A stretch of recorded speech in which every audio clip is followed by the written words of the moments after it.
I can't think of anything that, if done long enough, doesn't produce jadedness. Meaning, nobody's equipped to do one thing forever and ever. There is some need for change, for novelty. So every type of experience could be likened to a variety of food. You could probably live off a small range of foods, but you would get a jaded palate from them. That's not to say that there aren't those who have that quirk of being able to eat the same thing over and over. But when it comes to the range of different experience types, different activities, there's no one thing you could keep doing forever. So experiences have the tendency to cause a jadedness that calls for some change of venue, pace, activity to provide relief. So these would be micro examples of jadedness. The thing that you're doing right now becomes boring, and now you've got to move on to something else. But there is also kind of a macro level of jadedness, a jadedness of the soul, and that occurs over a long period of time. I suppose it's what Tolkien was referring to when he talked of the immortal elves of Middle Earth and how they would grow thin of spirit, weary of the world. If you look at the extrema, it gives you a data point in addition to the place you are now to consider what would bring the ultimate level of jadedness. And that would be the ultimate source of abundance.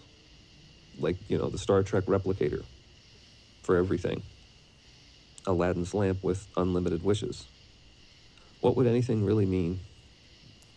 Certainly there are people who could endure this and regulate themselves. But there also would be many people who would perhaps fall apart like a living thing thrown into a vacuum. It's the difficulties of life that hold us together in many ways. If you're old enough to have lived through different eras, times that had different modes of living that required different levels of effort, you can see the connection in yourself. You can see how you've had to maintain different levels of fitness throughout your life. Or let's say competency, maybe not fitness. You've had to employ greater levels of your capacity in different eras. Like the one that's cited so often now is the GPS brain. Like I remember before GPS, just having to figure out where you're going. You have to use your brain in a certain way that you don't have to now. You had to be resourceful in a different way. It was just a bit more taxing, If you wanted to talk to somebody, you had to stop the car, get out to a payphone, and then have the number either memorized or written down somewhere. You might have to keep a road map in your car and pull over and bust it out from time to time. That was real. Those things constitute fairly big changes in a lifetime. So you have this extreme abundance that causes sort of a falling apart of a person potentially. Certainly a jadedness. Every pleasurable and interesting thing could be taken to its point of diminishing returns. And then once all such things are exhausted, what then?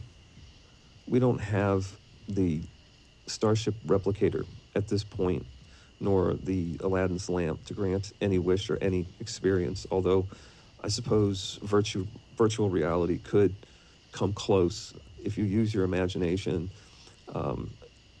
and consider what's possible with current technology. I mean, augmented reality, androids, almost like holodeck type stuff could be possible. So that type of technology brings us closer to that extreme point of experiential saturation. But we are on that continuum now. We have come quite a ways in the last few decades.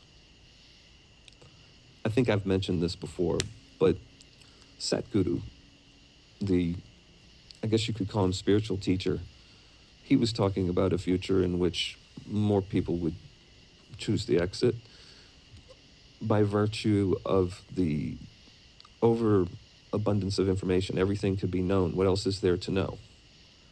Something along those lines. I'm not quoting him exactly.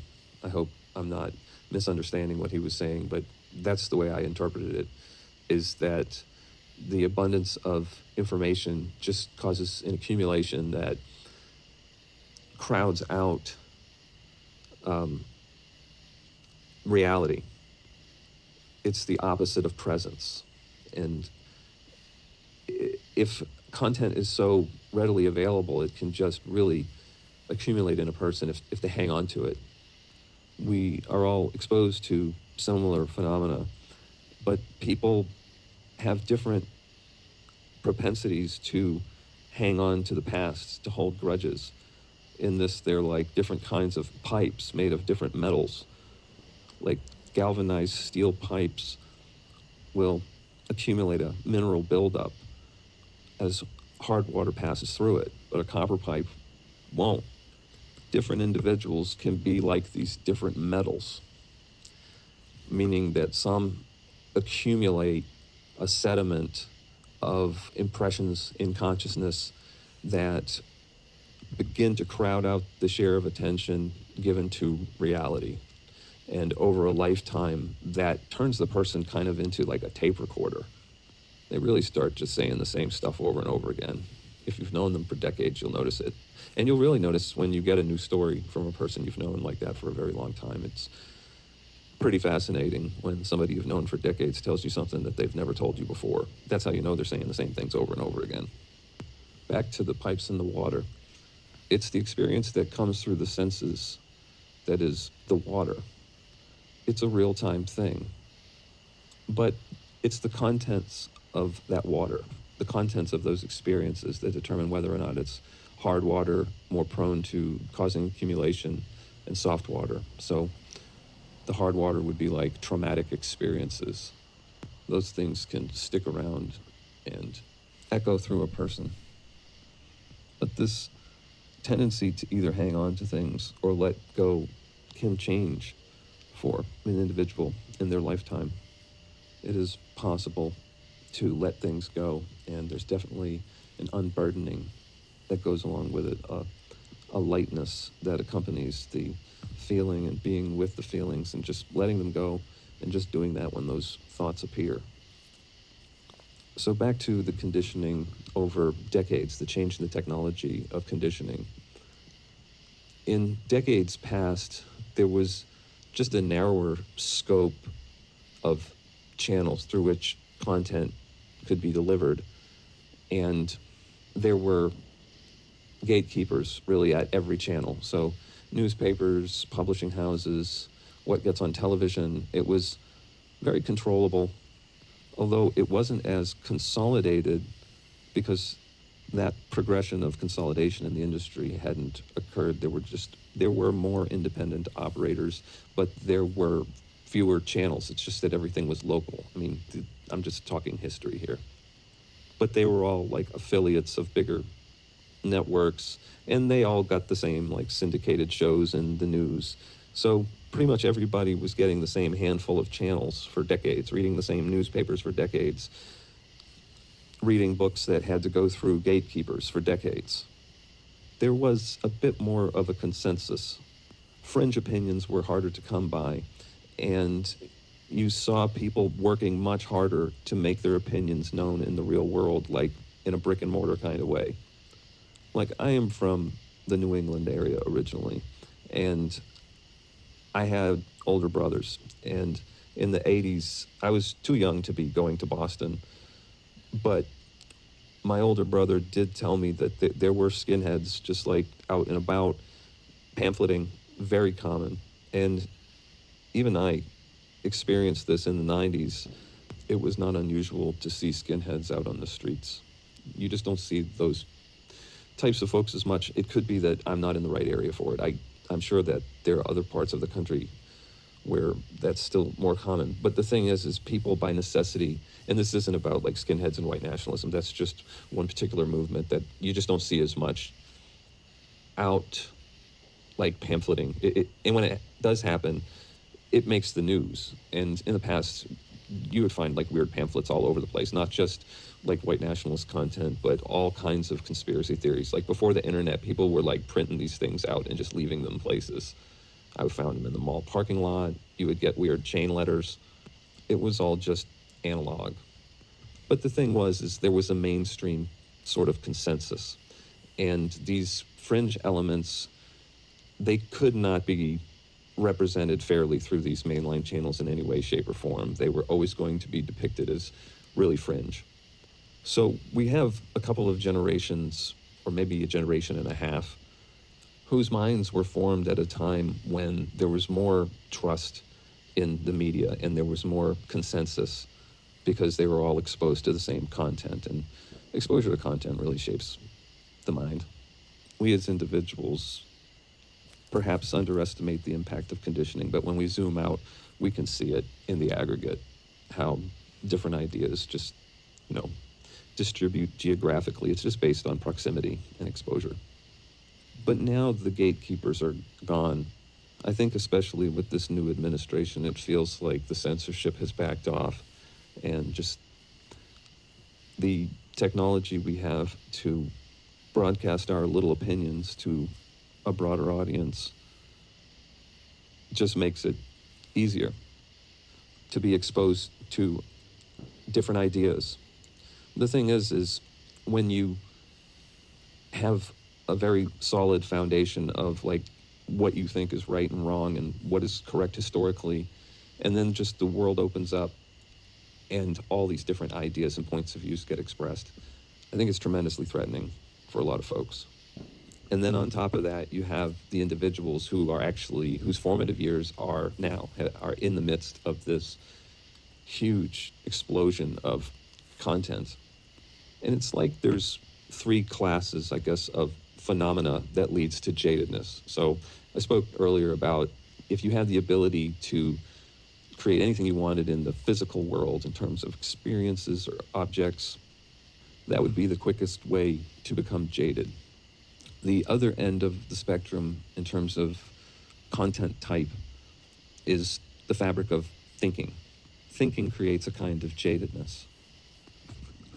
So an example would be somebody who just thinks about sex all the time, right? And exhausts themselves, in self-abuse with that. They would become jaded on that. And so this is like without the aid of any pornographic materials, right? So that's the other end of the spectrum. Just what's native to your being, your ability to conjure fantasies, whatever they may be. They don't have to be sexual. They could be about anything. Yes, it can sharpen the appetite, but the overall effect of obsessive thinking is a kind of jadedness that requires an upping of the ante.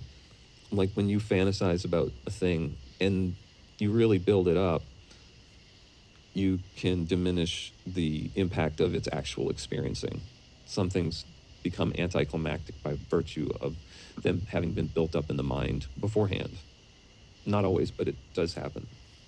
So somewhere in between the phenomena of real-time experience being the quickest path to jadedness and the fabric of thought being the slower, somewhere in between there would be the consumption of content via screens. So like television, movies, videos.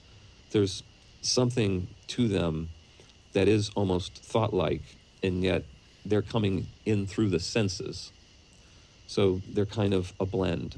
So their ability to jade you would be perhaps somewhere in between.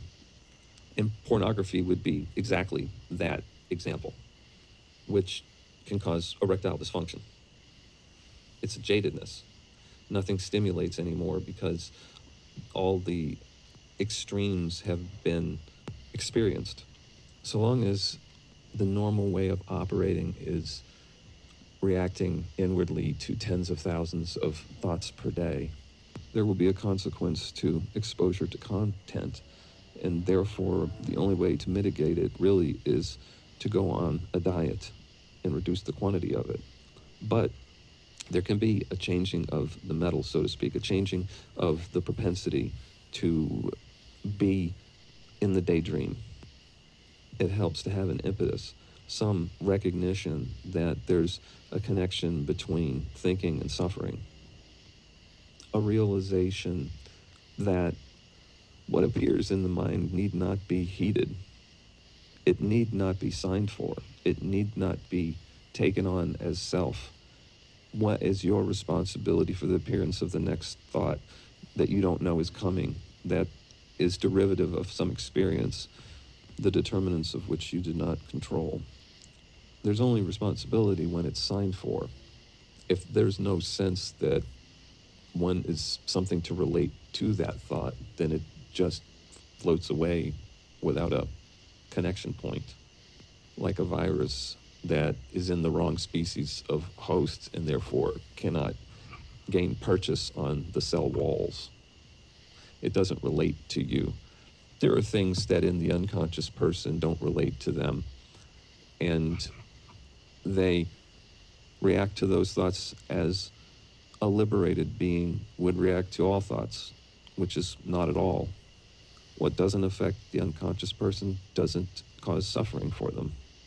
For the enlightened being, the scope of what can disturb them has whittled away to nothing by virtue of there being no identification with a relational agent.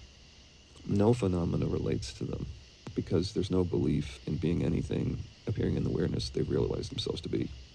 But there's still the using of objects, and it doesn't preclude the common sense of understanding their utility.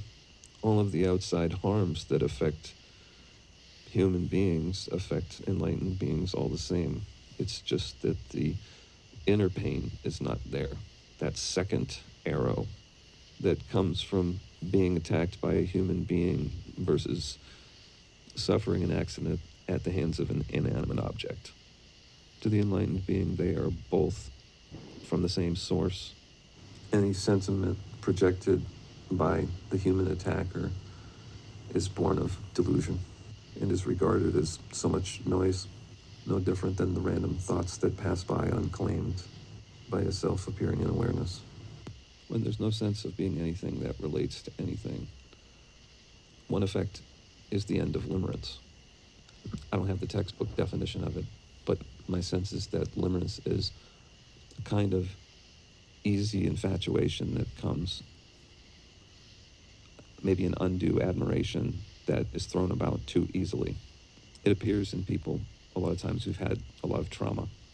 But when there's been a realization about the non-self nature of what was formerly taken to be a self, there is a relinquishing of all of the merits and demerits that accrued to those subtle and gross forms. And accordingly, there's an application of that across the whole human race. When everybody seemed to be wholly a product of their circumstances and not actually the awareness that's experiencing them, their forms and personalities can be regarded as dispassionately as different hands of cards that have been dealt to people. Therefore, there's no limerence. There's no real admiration for people beyond the superficial. And beyond this, there is an understanding of how things operate in unconsciousness. There's a perspective on that that is not there in unconsciousness, that is there after the end of reacting to the fate of an imaginary person. There is an understanding that even a clear pipe that's made of galvanized steel, when it encounters hard water, can gain an accumulation and be cut off from the light of reality, the light of the truth. The water of now can't pass through that pipe. This is how people lose their innocence. The loss of innocence isn't a loss. It's an accumulation of exposures. And conversely, the recovery of innocence is not an accumulation process. It's not a process of gaining knowledge. It's a process of letting go. Not of every single bit of content and every unwanted tendency, but rather just a letting go of the belief that one is that relational agent I that arose from the spiritual heart of the child. The loss of that innocence was facilitated by the outgrowth of conditioning from that root I, and therefore the cutting down of that I and its surrendering back to the spiritual heart from which it arose. That is the regaining of the innocence. But so long as there is that unconscious identification with I, the expression of consciousness and its value to society will be a function of circumstance and conditioning. This is why the enshrinement of identity is such a hindrance. It's possible that through spiritual practice, somebody who harbors an insular identity could realize its non-self nature and set that aside. It's just that to remain in their community, they would have to obscure this knowledge and perhaps not explicitly state that it's all meaningless, that it's all really nominal, and that it's the inner arrangement that determines whether the pipe is copper or galvanized steel. Not the flesh, not the bloodline, not the traditions, not anything denominated in the fabric of imagination, not anything that has an address, not anything made of stone or wood, nothing appearing in the awareness that we are. It's also possible to interpret the awakening of the energy body that comes with this realization and concentration born of spiritual practice. It can be interpreted as something other than the unencumbering of prana that was once sequestered within thought bodies. That energy, though made palpable by virtue of being unencumbered, is still subject to augmentation that comes from some level of delusion. It's possible to still be in some gradation of delusion and yet still be detecting the energy body. And this is the source of physical problems that can manifest in an energetic awakening through the reaction to phenomena by virtue of still believing in being one to own it. But spiritual practice combined with wrong view creates a spiritual cul-de-sac.